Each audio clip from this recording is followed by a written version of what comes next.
I'm Danny Quinn, and welcome back to the 2020 Christmas special.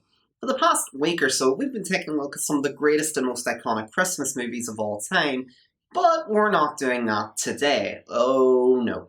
We're digging deep into the shit pit as I take a look at an iconic Christmas classic of a different sort.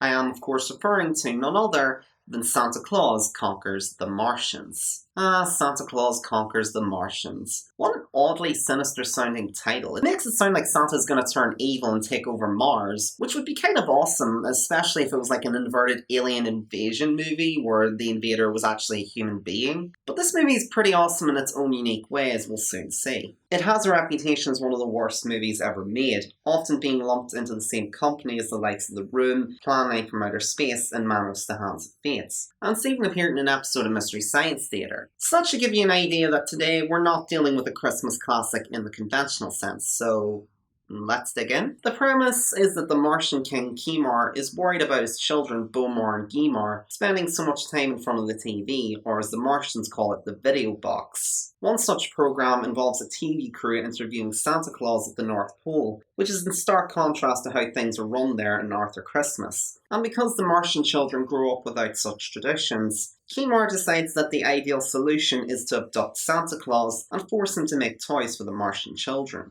But they somehow have trouble identifying Santa Claus and have to kidnap two young children in order to help them. And if that's not enough, Kimar also has to deal with the treacherous lieutenant with his own ulterior motives.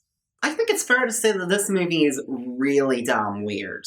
Watching it is kind of like travelling backwards through time while taking hallucinogenic drugs. It just feels like such a massive trip. The surreal tone is established right from the get-go with this tacky as hell opening credits sequence, set to the exceedingly catchy Hooray for Santa Claus.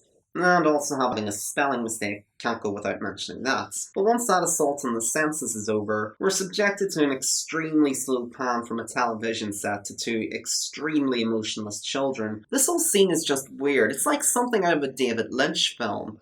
In fact, it almost kind of feels like that pseudo-sitcom parody he did, Rabbits, but with Martians.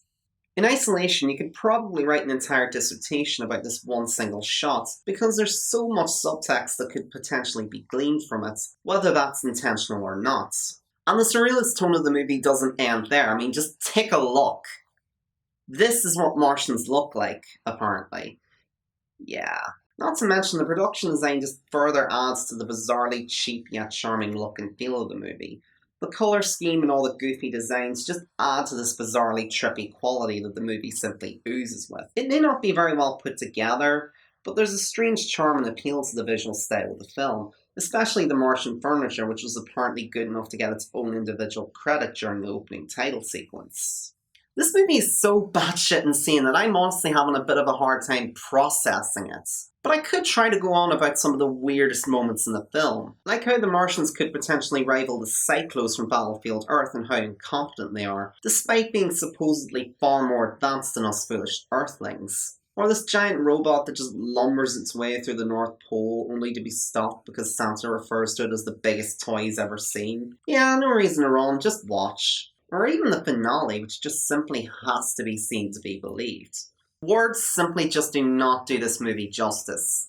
You really do have to see it for yourself. Of course, whenever Santa and the two kids get to Mars, it turns into the nicest kidnapping that I've ever seen on film, as the children befriend their Martian counterparts, and there's actually an oddly touching scene where the oldest child, Billy, teaches the Martian siblings how to shake hands. And although I did make fun of the Martians for not living up to their claims of having superior technology and intelligence to other beings, I do like the idea that they don't understand Christmas. It's kind of similar to The Nightmare Before Christmas, where the residents of Halloween Town completely misrepresent what the holiday is about.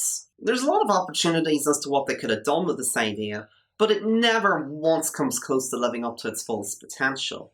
So is Santa Claus Conquers the Martians one of the worst movies ever made?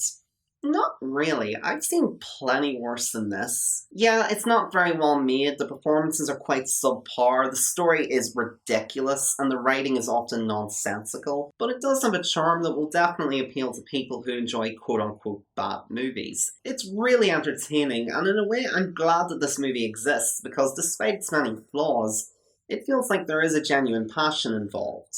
So there you have it. If you ever wanted to see what a Christmas movie would look like if it was directed by Ed Wood, you've come to the right place.